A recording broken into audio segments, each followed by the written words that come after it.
देखिए अभी अभी हमने तुम्हें महत्तम समावर्त निकालना सिखाया, कैसे निकालते हैं महत्तम समावर्तक, सॉरी। अब देखिए अब निकालेंगे लघुत्तम समावर्ती है। तो देखिए लघुत्तम समावर्ती क्या है, इसे कहते हैं LCM।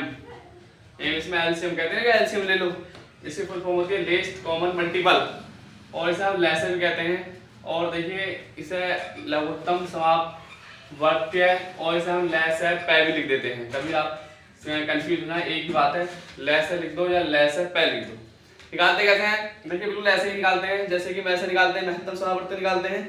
उसमें क्या करते हैं, उसमें जो कॉमन होती है संख्याएं उन्हें हम लिख लेते हैं, उनकी मल्टीप्लाई कर लेते हैं, और वही हमारा मैसेज होता है। इसमें क्या होता है, लेसर में जो कॉमन संख्याएं हैं उन्हें भी लिख लेते हैं, और जो बची हुई संख्याएं हैं उन्हें भी लिख लेते हैं, और सबकी मल्टीप्लाई कर लेते हैं, वही हमारा लेसर होता है। दोबारा सुन लीजिए, जो संख्याएं दी हैं सबसे पहले उन्हें अभाज्य गुणनखंड करेंगे, उनके अभाज्य गुणनखंड करने के बाद जो कॉमन नंबर हैं उन्हें लिख लेंगे, जो नंबर बचे हैं नंबर्स बचे हैं उन्हें भी लिख लेंगे, फिर सबकी क्या कर लेंगे, मल्टीप्लाई कर लेंगे, वही हमारा लेसर हो जाएगा। कैसे, देखिए पहले मैंने तुम्हें बताया था 16 और 24, इसका हमें लेसर निकालना है। कैसे निकालेंगे, देखिए सबसे पहले 16 के अभाज्य गुणनखंड करेंगे, फिर 24 के अभाज्य गुणनखंड करेंगे, करिए 16। देखिए 6 2 से कटेगा, 2 अट्ठे 16, 2 चौक 8, 2 दूनी 4, 2 एकम 2। यहाँ लिख लीजिए 1 2 3 4 बार आया है 2, 1 2 3 4। अब देखिए 24 के भी अभाज्य गुणनखंड कर लीजिए, लास्ट में 4 है 2 से कट जाएगा, 2 एकम 2, 2 दूनी 4, फिर लास्ट में 2 है 12 2 से कट जाएगा, 2 छंग 12, 2 तिया 6 और 3 एकम 3। कितने बार आया है 2, 1 2 3 बार लिख लीजिए, 1 2 3। फिर क्या आया है 3 को लिख लीजिए। आप क्या कर लेंगे, अब एक आप गुणा लिखिए, मत लिखिए, आप भी बन लीजिए, उससे कोई फर्क पड़ने वाला नहीं। अब निकालेंगे हम लेसर, लघुत्तम समावर्ती। कैसे निकालते हैं लघुत्तम, मैंने तुमको बताया पहले, जैसे वैसे निकालते हैं, कॉमन नंबर लिख लेते हैं। देखिए 2 यहाँ है, इस 2 को भी लिख लीजिए, 2 यहाँ है, इस 2 को भी लिख लीजिए, 2 यहाँ है, इस 2 को भी लिख लीजिए। फिर मैं अब देखिए यहाँ 2 है, यहाँ 2 है नहीं, यहाँ 3 है और इसमें 3 नहीं है, तो मैंने तुम्हें बताया क्या, पहले हम कॉमन नंबर लिखते हैं, उसके बाद जो बचते हैं उन्हें भी लिख लेते हैं। इसमें देखिए क्या बचा, 2 बचा, 2 को भी लिख लीजिए, क्या बचा 3 बचा, 3 को भी लिख लीजिए। इन सब की मल्टीप्लाई करिए, यही हमारा लेसर हो जाएगा। 2 दूनी 4, 4 दूनी 8, 8 दूनी 16, 16 तिया 48, 16 तिया 48। ये हमारा हो गया लघुत्तम समावर्ती है।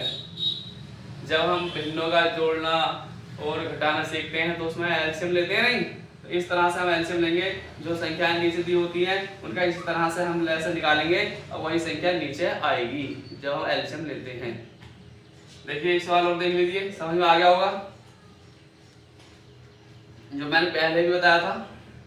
चलिए और संख्या ले लीजिए,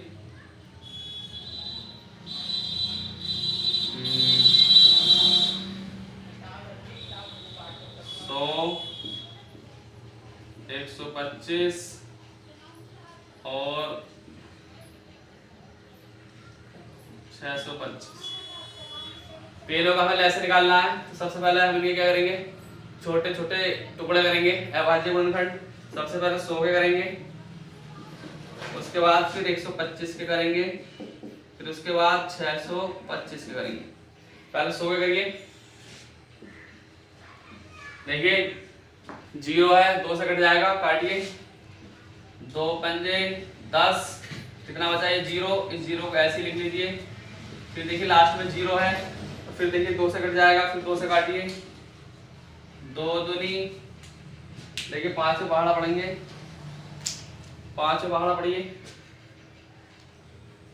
देखिए 2 दूनी 4, 1 बचेगा, 10 हो जाएगा, 2 पंजे 10, फिर देखिए 5 में से 25 हो गया, ये 5 से काटिए, 5 पंजे 25, और 5 एकम 5।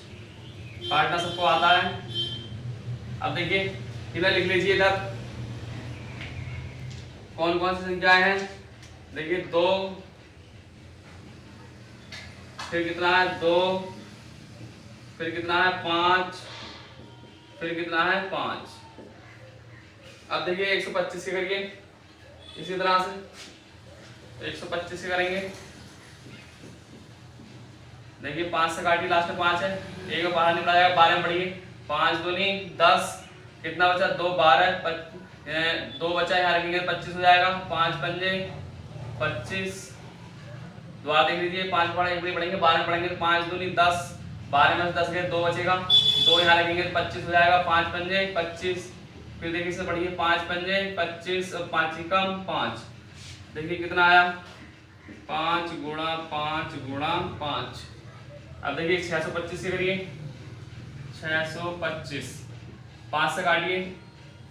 देखिए एक 6 में बढ़ा बढ़ाएंगे 5 एकम 5, एक बचेगा 12, 5 दूनी 10, 2 बचे 25, 5 पंजे 25, फिर दोबारा काट दिए 5 से, 5 दूनी 10, 2 बचे 25, 5 पंजे 25, फिर 5 से दोबारा काट दीजिए 5 पंजे 25 और 5 एकम 5।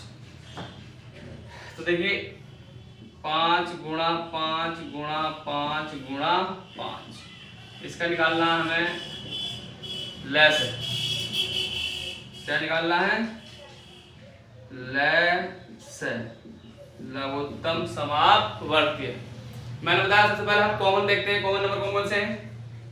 ठीक है, 2 यहाँ है, 2 तो यहाँ है नहीं, 2 यहाँ यहाँ भी नहीं है, 5 है। देखिए 5 यहाँ है, 5 यहाँ है, 5 यहाँ है, तीनों में है 5, लिख लीजिए यहाँ 5। उसके बाद देखिए ये 5 है, ये 5 है, ये 5 है, तीनों है 5, यहाँ लिख लीजिए 5।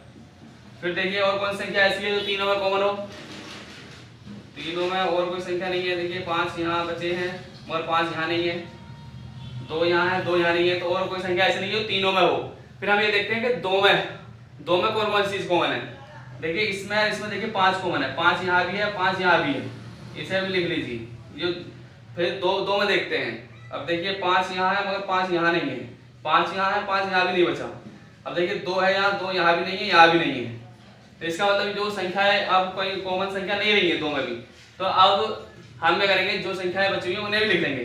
क्या बचा, यहाँ 2 बचा, 2 को लिख लीजिए, ये वाला 2 बचा, इस 2 को भी लिख लीजिए, और क्या बचा, ये दोनों हो गए। अब ये 5 बचा, इसे भी लिख लीजिए, सारे हो गए। अब देखिए अब इनकी गुणा कर लीजिए, वही हमारा आंसर होगा। 5 पंजे 25, 25 पंजे 125, 125 पंजे 625, 625 गुणा ये बचे 2 दूनी 4, करिए गुणा। 4 पंजे 20, हासिल 2, 4 दूनी 8 और 2 10 का 0, हासिल 1, और 4 छंग 24 और 1 25। दोबारा देख लेंगे, 4 पंजे 20, हासिल 2, 4 दूनी 8 और 2 10, हासिल 1, 4 छंग 24 और 1 25। 25 तो हमारा क्या हो गया, लैस हो गया, लघुत्तम समापवर्तीय हो गया। देखिए उम्मीद करता हूँ आपके समझ में आ गए होंगे सवाल। बहुत ही आसान है, बस आपको क्या करना है, इसके छोटे छोटे गुणनखंड करने हैं, और गुणनखंड करने के बाद आपको जो कॉमन संख्या है, पहले तीनों में देखना है, 3 दी है तो 4 दी है, पहले सारों देखना है, फिर 3 में देखना है, फिर 2 में देखना है, फिर 1 में देखना है। इसी तरह से आप लघुत्तम समापवर्तीय निकाल सकते हैं।